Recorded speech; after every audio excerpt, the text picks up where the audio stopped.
राधा वल्लभ श्री हरिवंश। तो welcome to my YouTube channel. हमारे channel में आपका बहुत बहुत स्वागत है। तो आज के वीडियो में हम जानेंगे कि हमारे मृत्यु की स्थिति क्या होती है, मृत्यु के समय हमें कितना दर्द सहन करना पड़ता है और किन किन द्वारों से हमारे प्राण बाहर निकलते हैं।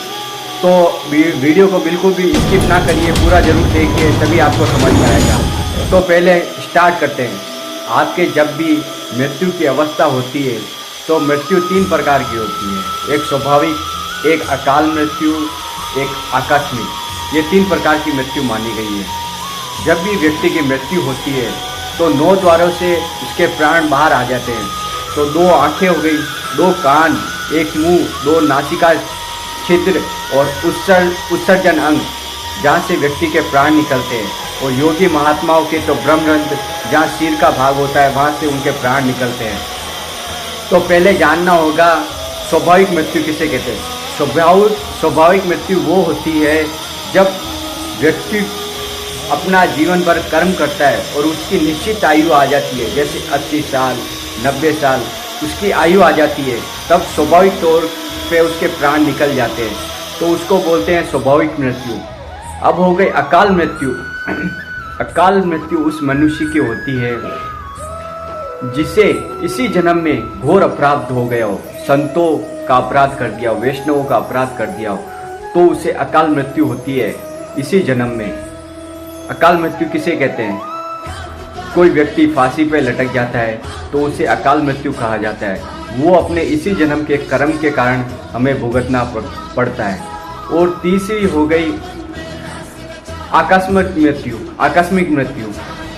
आकस्मिक मृत्यु वो होती है जो आपके पूर्व के जन्म के अनुसार इस जन्म में आपको भोगनी है। जैसे कोई एक्सीडेंट हो गया, बिच्छू ने काट लिया, सर्प ने काट लिया, तो वो आपकी आकस्मिक मृत्यु मानी जाएगी। अब ये जान लेते हैं कि मृत्यु के समय आपको कितना दर्द होता है। तो दोस्तों, धार्मिक शास्त्रों के अनुसार मृत्यु के समय 100 बिच्छू एक साथ डंक मारे जितना भयंकर दर्द होता है।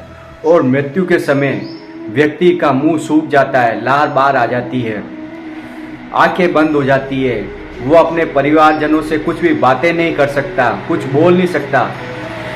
अंत के समय में व्यक्ति मोह के कारण अपने परिवार में फंसा रहता है, इसलिए उसकी भयानक मृत्यु होती है। और यमराज के यमदूत यम पास में बांधकर अंगूठे के समान जो जीवात्मा होती है उसे बाहर अपने साथ ले जाते हैं और अपने कर्म के अनुसार उसे नया जन्म निर्माण होता है या नरक या स्वर्ग की प्राप्ति होती है।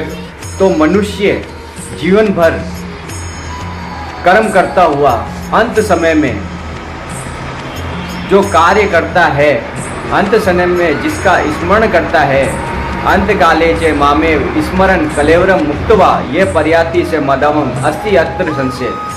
भगवान श्री कृष्ण कह रहे, अंत काल में जो मेरा स्मरण करता है वो मुझे ही प्राप्त होता है, इसमें कोई संशय नहीं है। राधा वल्लभ श्री हरिवंश।